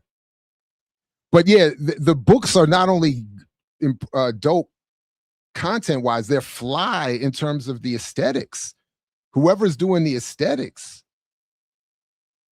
the quality of the print, the paper, the cover. Yeah, listen. I chose this career for a reason. And I'll never forget sitting in that white dude's history class in undergrad, talk about he was about to go off for the summer. And I said, what? And then I had I enjoyed her class. I forgot her name, but she was a white lesbian feminist in undergrad at Frostburg State. And I enjoyed her class. But I remember but admittedly, the only other thing that I remember about the class, other than that just this vague enjoyment, because I don't remember anything else, was that she said, I'm taking a sabbatical to go write an article. And I remember thinking, sabbatical? I was like, what is a sabbatical? And she explained a reduced pay, but a paid break to go and just research and write. I said, what? Summers, winters, spring break, Thanksgiving, sabbaticals. You teach a class, couple classes, even on a 4-4, you still like are not locked in a building all day, every day. I said, son, let me go. This is not bragging. This is not bragging, Yipper. This is me saying I was a proletariat and said, I gotta scheme my way out of it. An article, Leah. She took off. That's what it was described. She said, I'm writing a singular article, not a book, and took a sabbatical. I said, what? Then I come to find out yeah, I have to save my sabbatical story. My sabbatical has not been a sabbatical. I've never really had one, but you're supposed to get periodic sabbaticals. And theoretically, they're supposed to come once around. You're supposed to be able to get one theoretically. I don't, somewhere around 6 to 8 years, you're supposed to get one. And I've technically had one in my almost 20 years at Morgan State. And again, I have to say technically because it wasn't really one. But I'm telling you, I want to talk about revolution, but don't want to give up sabbaticals. That's my point, though. No. Let's correct that. Let's correct that. What I'm actually saying is, I want us all to have sabbaticals, or I want us all to be always on a sabbatical. This is really the point I am actually kind of getting at, just to bring it back to the work. That is really the point. The level of work I have should be at a bare minimum. It should be the bare absolute minimum for all working people. And it could be. So I want everybody to get sabbaticals, be on sabbaticals. It should be. Like, that's the point. Now, yeah. So that's why we need a revolution, because we should all be on sabbaticals. This working is just. And salute to that. Was it Lafargue? That I got to go back and look at that video I did. The Right to Be Lazy, that 19th century Marxist essay. Kehinde could talk all he wants about not paying attention to the Marxists. They're over there talking about we have the right to be lazy. Son, you had me at hello. Working is bullshit. That is some propaganda bullshit. This whole work ethic. Get the trying to work. Working is a lie. It's a con. All right. Anyway, so what we need is some revolution. So internationalism in practice, Ho Chi Minh and Black liberation. This is the introduction to the Lunar Wind text on dialectical materialism. It's linked in the show description. And I think the introduction here is important. There's one little piece I'm gonna throw up for criticism, of course, because I can't help myself, but we'll get to that in a minute. It is well known that the Black race is the most oppressed and most exploited of the human family. It is well known that the spread of capitalism, the discovery of the New World, and as an immediate result, the rebirth of slavery, which was for centuries a scourge for the Negroes and a bitter disgrace for mankind. What everyone does not perhaps know is that after 65 years of so-called emancipation, American Negroes still endure atrocious moral and material sufferings, of which the most cruel and horrible is the custom of lynching. Ho Chi Minh, 1924, which I didn't appreciate until reading this. Like many revolutionaries, Ho Chi Minh was also a journalist. So like Marx, like Malcolm, like Robert and Mabel Williams, who are brought up in, there's that journalism component, that emancipatory journalism component. So essentially, without reading this entire thing, what is important to note here is that Ho Chi Minh, not unlike other revolutionaries, spent time before building and founding, as it says here, the Indo-Chinese Communist Party in 1930, spent many years writing, studying, traveling, and experiencing, at least here in the United States, the function of racism in a settler colony or in an internal colony. And this helped revolutionize, internationalize his politics.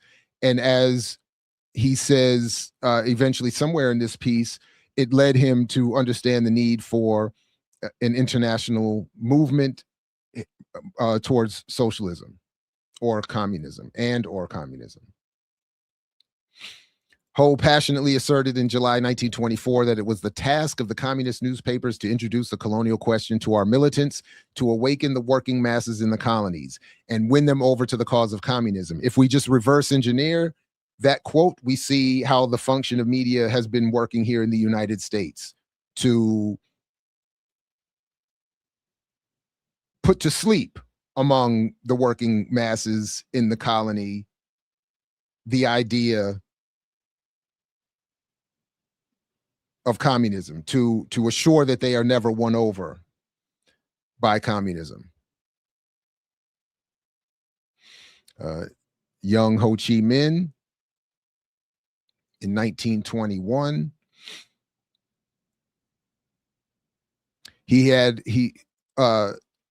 this was interesting. I don't know anything about this history.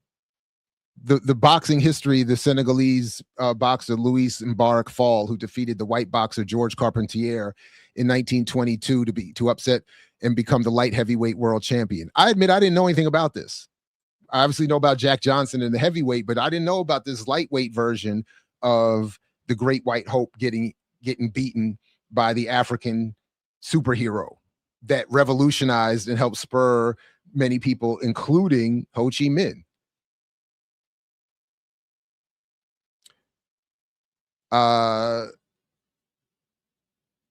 He then, of course, goes to Harlem. He comes across Harlem radicalism, including the UNIA of Garvey. He attended meetings, and while he never met Malcolm X, he ended up working in the same restaurant, I believe it is, a diner of some sort in Boston, right, at the Parker House Hotel that Malcolm would end up working at. And then it said that the parallels don't stop there. For instance, we ought not let the contingent fact of history that Ho and Malcolm X, along with Yuri Kochiyama and Lorraine Hansberry, share the same birthday, cloud the fact that although they never met in person, both Malcolm and Ho were exposed to Garveyism at a young age. And as Eric McDuffie explains, Louise Little, as we talked about before here, insisted that her children, including her son Malcolm, read newspapers such as the Negro World, the official periodical of the UNIA. Robert F. Williams, who swapped Harlem stories with Ho in the mid-1960s, describes how a saintly and very jolly Ho recounted his visits to Harlem in the 1920s as a merchant seaman, where he heard Marcus Garvey speak as a young man. So a couple quick overlaps with me here. Shout out to the naval experiences that radicalized people. And salute to Robert Williams and Mabel, who I will always remember and talk about. I got to interview once, and where we weren't able to talk about what is in the Freedom Archives audiobook about Robert and Mabel Williams, where Ho Chi Minh expressed to them that they got inspiration for the Tet Offensive and guerrilla warfare from Robert and Mabel Williams' journalism, their newsletters, their radio broadcasts, Radio Free Dixie broadcasts. So that was fascinating. And to also get to hear, who was I doing that for? I think the Freedom Archives. Somebody had asked me to go to the National Archives a couple of years ago and listen to where you can hear the FBI tapes of them monitoring Robert Williams' broadcasts from Cuba, Radio Free Dixie. Very bad recordings, but you can at least hear them trying to listen in, and you understand why, because he's inspiring guerrilla warfare all the way on the other side of the world. Oh my goodness. Oh my goodness.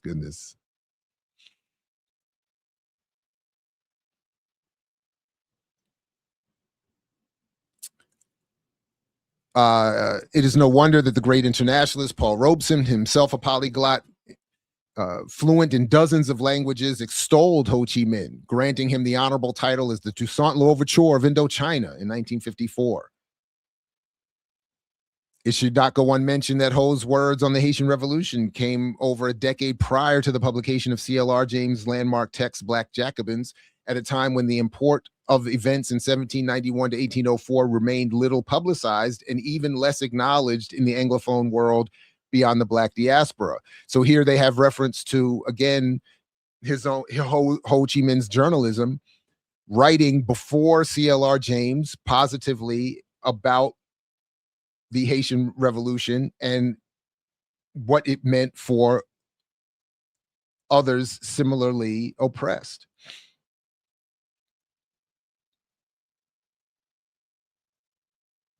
He would evolve his anti-colonial theory and to somewhat what, reflecting back to the discussion with Kehinde earlier, that it's, and something I wish I would have remembered during that discussion, but people like Ho Chi Minh and others would amend Fanon, of course, and others would amend or improve or expand, or what was Fanon's word? Extend Marx, by bringing in the question of colonialism. And Ho Chi Minh was one of them. Recognizing Germany's genocide of the Herero and the Nama as the first genocide of the 20th century before they did what they got, before they even got to their neighbors in Europe. And reflecting on what the Belgians had done in the Congo. 25 million had fallen to 8.5 by 1911. So in, what is that, 20 years, at least, what is the math on that? 17 million people killed.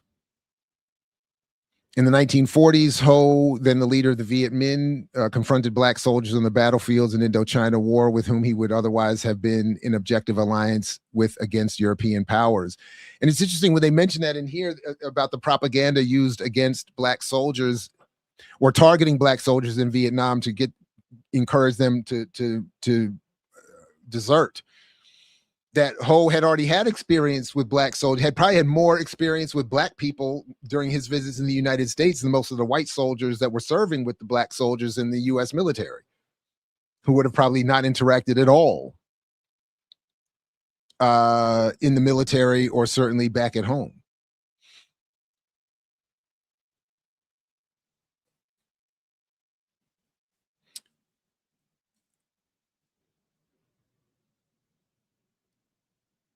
Instead of using this tactic to respect racial hierarchy like the French, the Viet Minh bifurcated troops to better serve the dissemination of their anti-colonial propaganda, tailoring their propaganda for the tirailleurs, Senegalese, by focusing on their shared colonial identity. By the way, I just started Semben's movie on the Senegalese who were assassinated, who were gunned down for wanting their equal pay and equal treatment from the French after having fought for the French in the Second World War. Oh my goodness. Imagine fighting for the French, coming back to your Senegalese colony, being penned and then gunned down by the French. It's some wild, this place is the best, son. As Roger Goodwin observes, in 1970, Army counterintelligence investigation revealed that a large group of African Americans, most of whom had gone AWOL or deserted, were living in Saigon with Cambodians in the area surrounding Trung Minh Kai Street, and allegedly even had a mutual understanding of one another as oppressed minorities. I always think about that, given my own experience in a different time, different place, different version of war. I could have seen that happening. Been like, you know what? I ain't never going back. I'm gonna just stay right here. I'm good right here.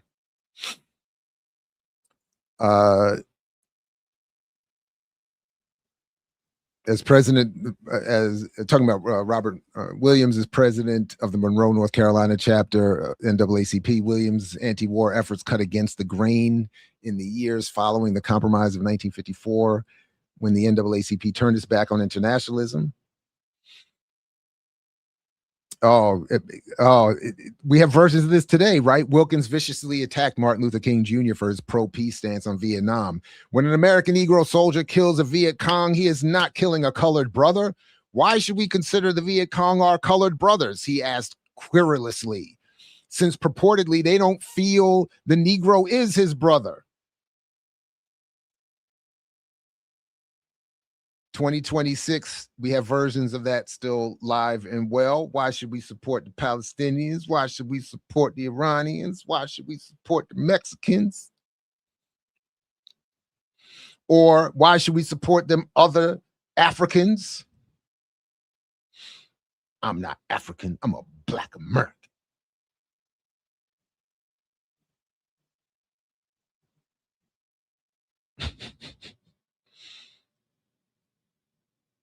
Ho and Malcolm in 1964, Ho commented in the pages of Don how the ink barely had been dry on the Civil Rights Act when racial terror by American fascists was unleashed from Mississippi to Harlem. Ho links this crusade of racial terror to the violence that the U.S. empire was executing contemporaneously upon the yellow American slaves of South Vietnam.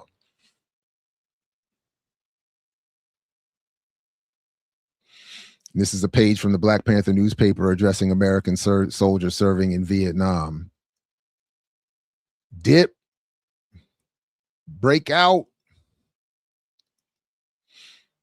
It is possible, even probable, that Ho had Malcolm in mind when he wrote these lines. Malcolm also referred to the 3 civil rights workers murdered in cold blood in Mississippi after the passage of the Civil Rights Act, for instance. Malcolm also would go on to give his landmark speech, Not Just an American Problem, but a World Problem, in Rochester, New York on February 16, 1965, where amid thunderous applause, he would make bold reference to American planes, American bombs, escorted by American paratroopers armed with machine guns arriving in South Vietnam, euphematized as just advisors. And again, did we not just see the same thing happening? And I just saw another little video. You know, I do swing through some of these special forces YouTube channels. I'm not going to front, just to see what they're saying.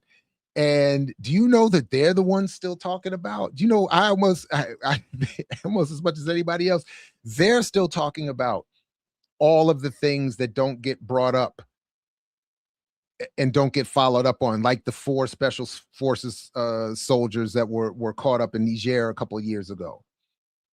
And I just saw a video about this last night, and the guy was talking about, a former Green Beret was talking about, you know, you hear about this action and this action, and you know, they're always hating on the SEALs. You're always hearing about the Navy SEALs did this, but most of the stuff that we do, the Green Berets and Delta Force, and you don't hear about. Like, and he said, I don't even know what my teammates were doing in Niger. They were just down there advising. Yeah, okay. Destabilizing the Sahel, you know, trying to undermine what we see happening in the AES, and trying to fund various thises and that's to undermine, you know. So Ho Chi Minh was on point. Though they never met in person or exchanged correspondence, Ho Chi Minh and Malcolm X shared more than a birthday in common, forged in the furnaces of European colonialism and U.S. empire from their youthful experiences as workers bouncing between Boston and Harlem, as well as the inspiration they drew from Garveyism and the UNIA, to their dedicated and principled commitments to internationalism. Ho and Malcolm were as much contemporaries to one another as they remain our contemporaries today. And I fully agree. 100%. So the one little thing I just, so I know Dr. Horne does this all the time and it's never specified. And even once or twice, folks have speculated that he was talking about me. But I can't imagine. I actually don't think that's true. But I do think lines like this we should encourage that they be fleshed out. It is with the hope that these volumes might aid in the development of political consciousness and perhaps even offer insight into the much needed analysis of ultra-leftism and other infantile disorders which remain prevalent in our present era. So I'm just asking folks out here who are watching this, or will see this later, is anyone aware of when Dr. Horne, where or when he has clarified what he means by as he often says, our friends on the left? And what is the ultra-leftism? What are the infantile disorders that exist that he's trying to, that he suggests what is offered here is a corrective to? I think it'd be helpful. Like what are the ideas that are being misrepresented by these infantile disorders and ultra-leftists that are being clarified here? Like who is saying, in other words, who is saying what is wrong with what they're saying and why? I think there's, again, I keep saying there are versions of this that are beyond trifling, petty, silly, clickbait beef. So whether it's written somewhere, discussed somewhere, or whatever, I think that could be. But other than that, great piece there, great summary, very helpful. And the full link to that whole study guide is in the show description. And then I should add, and I don't want to overpromise, but I should at least add the links to the Saturdays with Renee discussions that we've had with Luna, EJ, and Alchemy about historical and dialectical materialism, and those study guides in particular. I just wanted to raise them up today as we are celebrating the birthdays of Malcolm X, Yuri Kochiyama, and Ho Chi Minh. With a salute and at least a head nod to Lorraine Hansberry as well. No disrespect by not focusing on her. Just wanted to. We get it. So yeah. All right. Before I get out of here, so again, happy birthday to them. Happy Malcolm Day to all of us. Please like, share, subscribe, and support the platform here. Please make sure you've checked all the links in the show descriptions. Black Liberation Media, Millennials Are Killing Capitalism, whoever else I'm forgetting as well. Remember tomorrow, the special noon live on Black Liberation Media with Saturdays with Renee, and all the other great things coming up as well. Any quick comments, questions, queries, conundrums, catechisms, cacophony, calumny, consternation, contemplation, condemnation, consternation, confrontation? Let me thank you very much. ZZZ's K8060 here for your sabbaticals. Cheers to us current and future honorary class traders. Right on. Rich white man laugh. I don't know, is that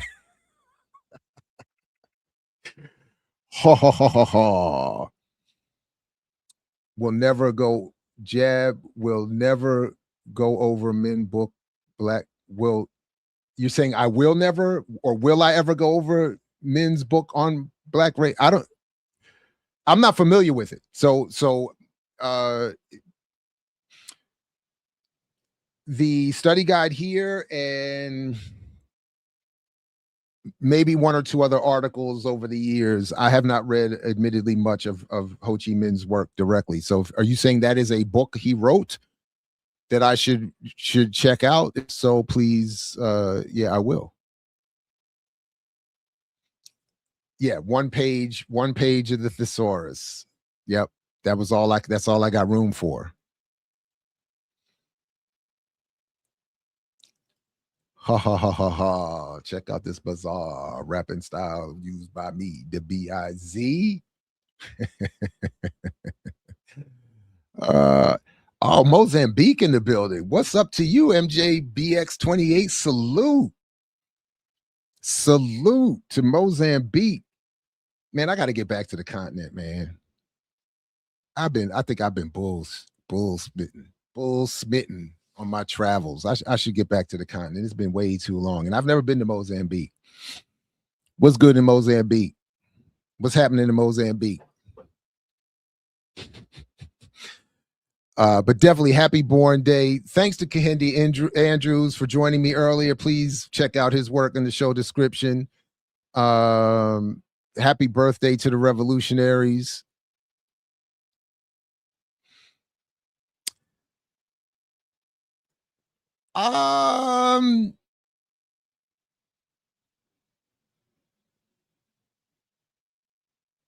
This almost happened. I thought I thought at one point that was going to happen, that Dr. Wesley Muhammad would, but no disrespect. I'm not sure that that's necessary. And I'm so fundamentally, I think honestly, I'm just so my bias is so fundamentally opposed to his that I'm just not really that much interested. I've reviewed his work on here. I've even found it of value. I don't think people should ignore it. I think, in fact, people should read his work. But I think, I'm just being honest, I think our fundamental biases, I'm just not interested in. I just don't think there'd be much value in us actually having a conversation about it. But definitely review his work and don't discourage that, but just admitting the biases, that's all. No, the Q&A is not necessarily a new feature. We've done Q&As before. You know, look, StreamYard even gives us the new whatchamacallit for it, the overlay for it. I don't know that he's ADOS, but you know, just the bias and, you know, just the Nation of Islam bias and the Elijah Muhammad bias, I think, and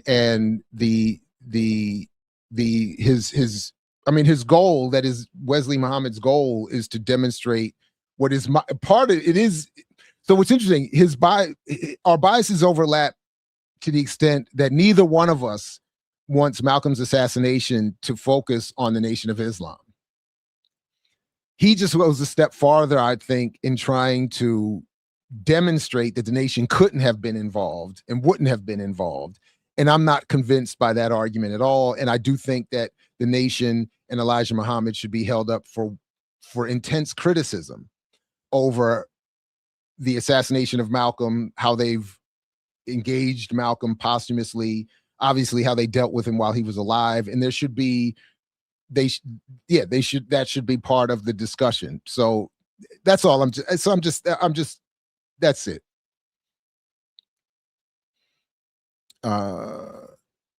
Dr. Ball, I had the opportunity to visit the Shabazz Center in the past spring. It was surreal and sobering. Thanks a lot as always for your analysis. Salute from El Paso, Texas. Ciudad Juarez. Hey, salute to you. Thank you very much. Yeah, the Shabazz Center is I mean, it's beautiful, it's powerful, it's in contradictions. It's contradictions. It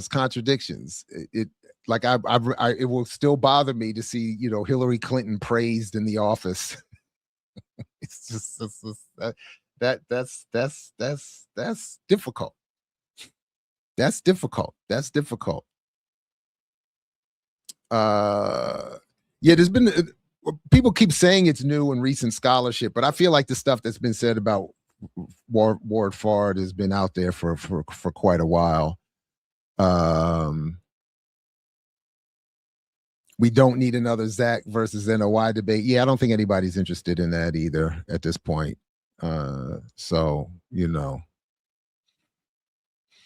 Dr. Ball, given what we've learned today about the cross-pollination between Asian and Black community in the struggle, do you think there's more space for us to ally here in the States? I don't know. Honestly, I don't know. We got to be real also. I'm not nearly as involved in grassroots organization as I should be. I'm not in the streets like that anymore. I'm older now. I got to be real with that. Even at, this light age of 54, there are new things happening. I honestly don't know. What I am convinced by is that what Yuri, Ho, and Malcolm represent are the directions to which we need to be going. So if we're more advanced than in my generational moment, great. If we're going backwards, that's terrible, but the direction still needs to be the same. And I mean, I admit also, I do still have what I call my racial trauma and my nationalisms. So I'm very much moved by, particularly here and elsewhere, Black communities starting with themselves and building along, but I think I am also more clear than ever and aware that that has to be extended and expanded beyond the confines of those spaces and those politics. So again, I'm very much not like, let's all hold hands and sing songs and all that kind of stuff. But I am very much like, where there is unity, let it be on this basis. The radicals in various Asian communities and Black communities do need to radicalize their own spaces, and they do need to link up with one another and radicalize amongst one another. So, but where we are towards that, I don't know. Honestly, I don't know.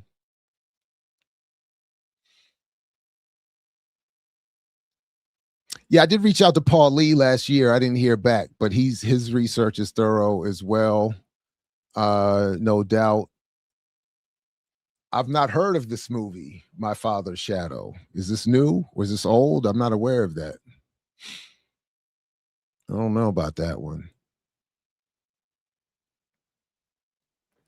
Does your involvement in grassroots orgs have anything to do with your mid-age crisis?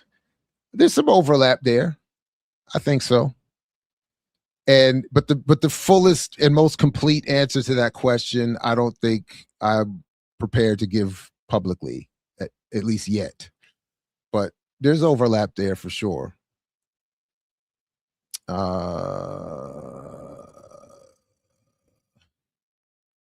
No, I think Disney would like us to hold hands. I don't know, maybe I'm missing the joke. Because it's just that kind of silly, I definitely don't get this joke either. I don't know Master Roshi, and I don't know what DBZ is. So anyway, all right, listen, everybody, please go off and enjoy the rest of your happy Malcolm Day. I know there's other streams and other work that's been produced today. I'm gonna go check some of it out. I think we should all go check some of it out. Salute to everyone who came through today and to those who will see and hear this later. Of course, the biggest salutes to the birthday folks, Malcolm, Ho, Yuri, Lorraine, and let's dig back into their work. Let's keep it moving. But as always, everybody, no, I don't know Dragon Ball Z. Is that what that was? Yeah, I don't know nothing about that. I don't know nothing about that. Is this a new movie you're talking about? Now I gotta. I do want to work on E3 and below. I really do. I don't know how to do that, but I really do. Thank you for remembering that. I really do. But anyway, listen, thanks everybody. Peace only if you're willing to fight for it. Like Fred Hampton used to say, like Yuri Kochiyama used to say, like Ho Chi Minh and them used to do. Goobly goop did Ho Chi Minh and them get busy with it. And salute to them and of course to Malcolm and everybody else. So thanks again, everybody. Catch you next time with more. And what did you sacrifice? Calm. Kindness, kinship.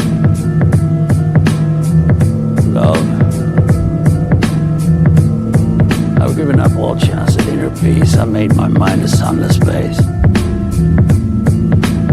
I share my dreams with ghosts. I wake up every day to an equation I wrote 15 years ago for which there's only one conclusion. I'm damned for what I do. My anger, my ego, my unwillingness to yield, my eagerness to fight, they set me on a path from which there's no escape. I yearn to be a savior against injustice without contemplating the cost, and by the time I look down, there's no longer any ground beneath my feet. What is my sacrifice? I'm condemned to use the tools of my enemy and defeat them. I burn my decency for someone else's future. I burn my life to make a sunrise that I know I'll never see. Now, the ego that started this fight will never have a mirror or an audience or the light of gratitude. So what do I sacrifice? Everything, everything, everything, everything, everything. I mix what I like, what I like, what I like, what I like, what I like.